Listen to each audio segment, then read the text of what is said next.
Wish TV. All Indiana Politics is your premier source for Indiana politics. Focusing on issues that matter to you. In-depth, nonpartisan coverage, exclusive interviews with Indiana's political leaders, expert analysis on critical legislation. From Wish TV, this is All Indiana Politics Podcast on the All Indiana Podcast Network. Your day moves fast. Your news should too. That's why there's a new and improved Wish TV app, bringing you more local news, breaking alerts, live streaming, weather forecasts, radar, and Indiana sports, all in one place. Customize your news feed to see the stories that matter most to you and get the information you need when you need it.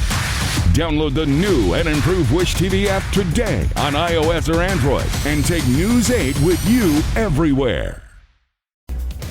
And welcome back to another episode of All Indiana Politics. I'm Garrett Bergquist, the producer of All Indiana Politics, and joining us once again, State Senator Andrea Hunley. Senator, welcome back. It's great to be with you. Thank you. So in the first two segments, we talked about your upbringing in Fort Wayne. We talked about your career in teaching. So now we're going to put it all together. What first drew you to politics? You know, it was interesting. Being a school principal at a school where we talk to young people about how they can make a difference in the world, I got inspired by my students to get more engaged and to make sure that I was doing all that I could in the community to try and make it a better place. And after the Parkland school shooting, one of my students led an incredible walkout and had all of these students on the American Legion Mall lawn. And when I was watching her, I thought to myself, okay, I need to be doing more to make sure that this doesn't happen again. And so I really got involved because of my passion around making sure that schools are safe places for students to learn. Tell me about your 2022 Senate campaign. It was wild because I'd never run a campaign before. And it was a 5-way primary, which was incredibly exciting. I think good for the city, good for the community when we have contested primaries. And I had an incredible team, and we were able to knock on over 14,000 doors, talk to folks, and people resonated with the message and with my goals for the community, and we were able to get the most votes. What were some of your biggest surprises when you got into the General Assembly? It was interesting. You know, I think that in the news, we see everything that makes headlines, which is anywhere that there's tension in our state government, anywhere that there's opposition. But when I got in, I was really, and have continued to be, just incredibly surprised by the power of relationships in the building. And the ease at which we can work across the aisle, because there are so many issues that we agree on. I mean, over 90% of the legislation that we pass is bipartisan. And I think that, you know, prior to joining the Senate, I did not realize how much collaboration there really is that happens behind the scenes. Tell a little bit more about that. You know, there are a couple pieces of legislation that I worked on during my first session. It was a budget session, so I was, you know, baptism by fire, learning really fast. And we were able to secure $20 million to support homelessness here in Indianapolis. That was a bipartisan effort that happened. And, you know, and so from there, we were able to continue to work on different legislation. I worked with a Republican House representative member from Northern Indiana on some legislation around data privacy, DNA data privacy. That's something I'm really passionate about. And we were able to get legislation passed, working on legislation to support our foster youth. And then utilities, of course, lowering our utility rates. That was legislation that we worked on for many, many sessions, 3 sessions that I was a part of, in looking at different ways, different levers, different things that we could do to make sure that we can lower those utility bills. All of that was completely bipartisan, and I had a seat at the table in those conversations and ultimately forming the legislation. What drew you to the Tax and Fiscal Policy Committee?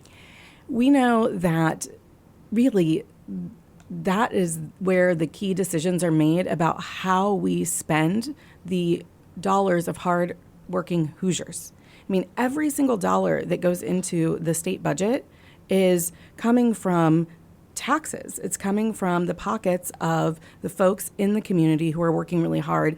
And I think that we have a duty to be incredibly responsible and make sure that there is a strong return on investment and that we are really guided by the values of the community. And those are all things that I care about. And it comes down to dollars and cents. And being a school principal, a large portion of our school budgets come from taxes, right? And so there was just a lot of overlap in my experience running a multi-million-dollar budget and having to make tough choices in a school setting, and then translating that onto the Tax and Fiscal Policy Committee, and really looking at the ways in which we can give cities and towns tools so that they can make sure that they've got all of the opportunities that they need to help maximize their limited resources and their city and town budgets. And so it was really interesting, and I had some great mentors on the Tax and Fiscal Policy Committee and some great colleagues to work with. And I'm proud of some of the things that we were able to accomplish in terms of trying to make it easier for folks to purchase homes, trying to make it easier for folks to have smooth roadways. My goodness, looking at the road funding formula, all of these different things, run through the Tax and Fiscal Policy Committee. You were very outspoken about education issues in particular. This, of course, goes back to your career first as a teacher and then as a principal. How did your experience working in education influence your decision making? It's my area of expertise. It is also my area of passion.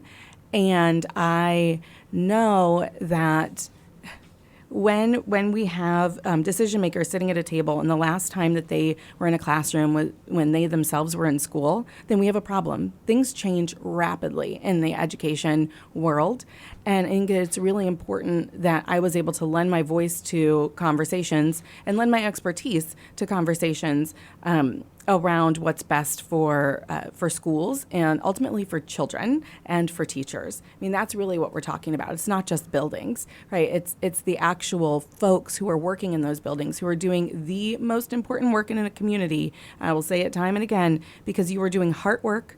You are working with the hearts, minds, and souls of the young people of the next generation, and we have to treat that as though it is the most important work.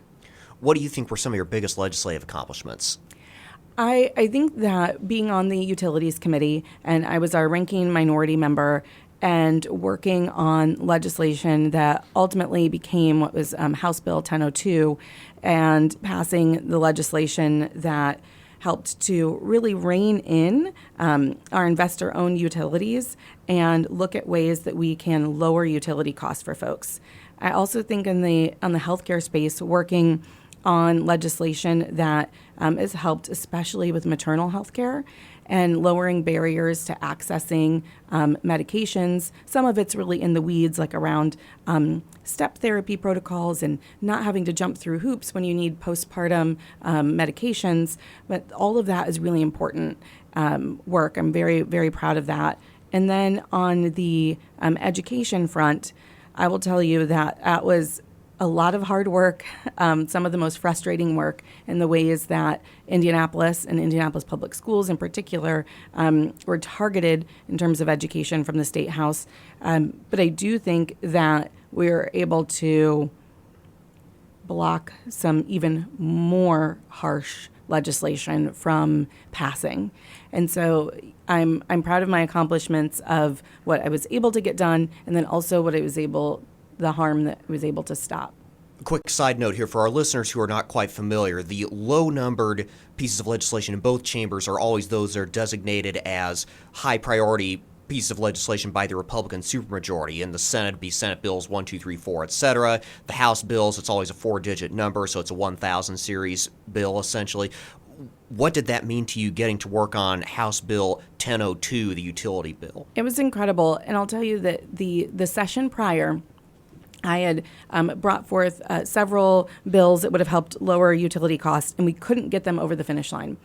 And Chairman Soliday, who's the chairman of the Utilities Committee on the House side, made some commitments to say, we will make this a priority next session. Well, talk can be cheap in that building. And so the only agreements that we have is that handshake deal, that Hoosier agreement that your word means something. And he told me that he would ensure that we had bipartisan support and that we could work together on that, and that they would start it on the House side. And I didn't know at the time whether or not I could really trust that word. And it really meant a lot that my colleagues, not only on the other side of the aisle, but from a completely different chamber, right, from the House, were willing to work with me to make sure that we could have strong legislation that, impacts the entire state. Why was working on utilities so important to you? When I am out in the community, the thing that I hear the most is about how things are just so expensive.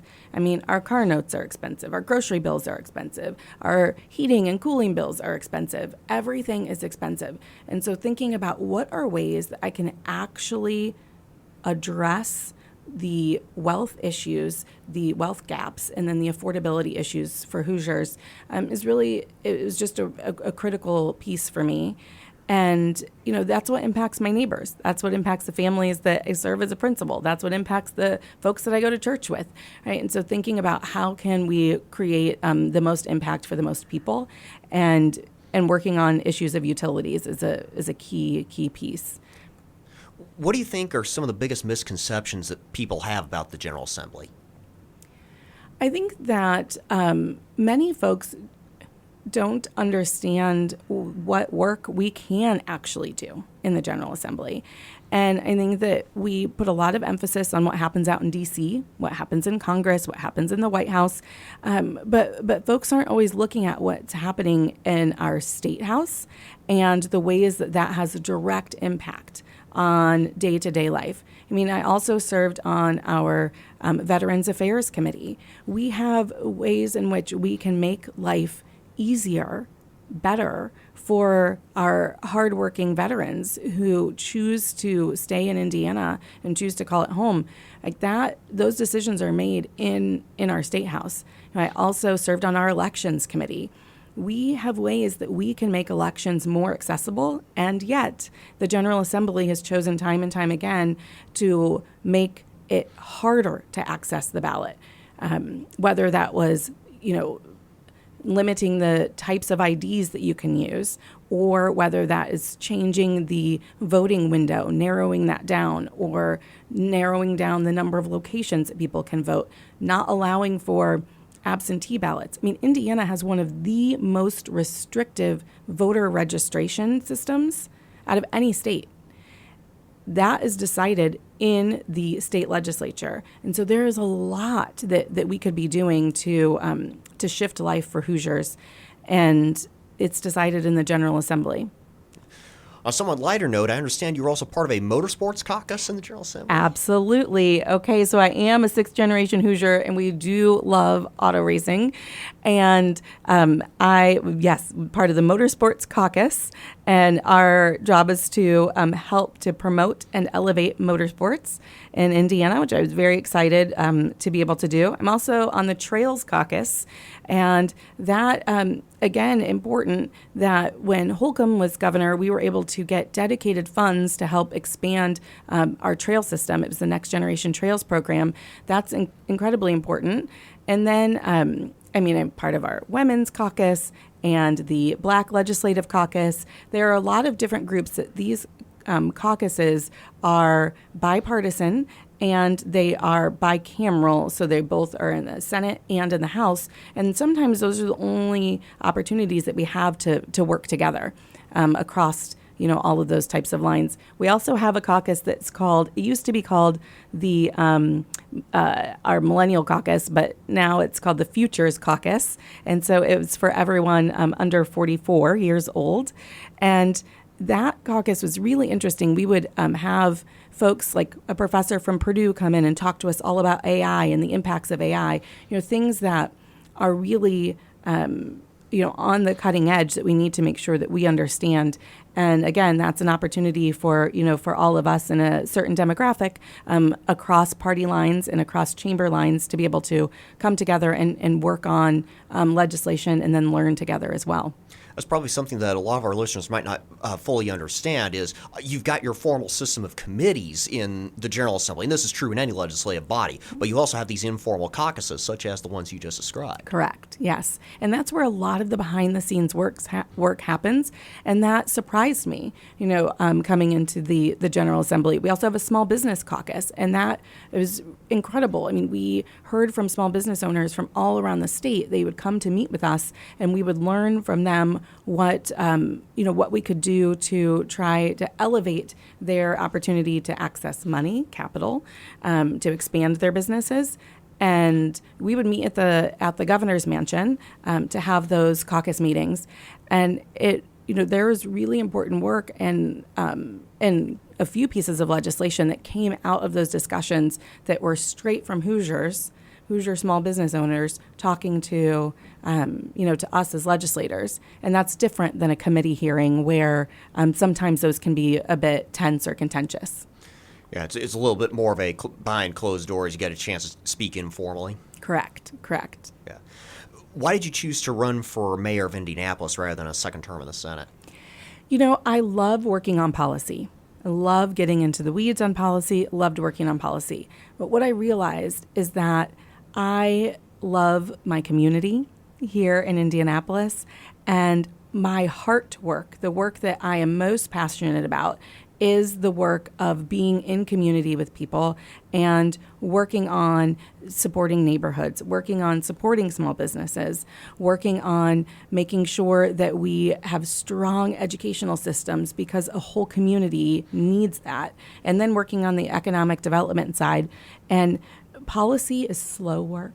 It is very slow work, and it only is effective if you have the people on the other side who are going to implement it and take action. And what I was finding is that there was a breakdown there where we might pass policy at the state level to help the city of Indianapolis, but then there was an action. There was not, action at the speed at which it could be taken. And so I realized that there was this disconnect. And as I kept talking to people in the community, and they said, "Well, why don't you do it? Well, why don't you run?" Well, why not you? And as I kept hearing that over and over again, I thought, why not me? Why not? And so I decided to throw my hat in the ring and use the skills that I have to help make our city better, to help us write a new chapter, to help us move faster and take action, and to help us make sure that every single neighborhood is being lifted up. I'm going to tie back together the conversations we had in parts 1 and 2. This is partly a re-ask of what I asked about earlier, but out of all of your life experiences, what do you think had the single biggest effect on you and the way that you approach policymaking when you got to the State House? I really think that it boils down to my parents. I mean, my parents, I've learned so much from them. They are the hardest working people that I know. My dad is a sheet metal worker, worked on the factory line. My mom worked in kitchens all while I was growing up. And they taught me that we have to be responsible for every single dollar, that we have to know how to be responsible for the actions that we take, and that we have a duty, a responsibility to support our community. And that thread has just gone through my entire life. What advice would you have for anyone who wants to run for public office? I would say jump in. When I really thought about running for public office, I made a commitment to myself that I would do one thing a month to learn more about the process, to get more engaged, to learn more about the community. And that started back in 2019. And I joined Hoosier Women Forward. I started talking to different elected leaders at all levels of government. And I started attending public meetings that were happening. And then also I'm attending more neighborhood meetings and really learning from the community. So I would say get involved, start learning, ask questions. Senator Andrea Hunley represents the 46th District, that is downtown Indianapolis, and the city's east side. Thank you so much for coming in. Thank you. From Wish TV, This is All Indiana Politics Podcast on the All Indiana Podcast Network. Watch All Indiana Politics live Sunday mornings at 9:30 on Wish TV and at wishtv.com. Subscribe to this podcast and listen weekly here on the All Indiana Podcast Network. And be sure to discover even more great podcasts at allindianapodcastnetwork.com.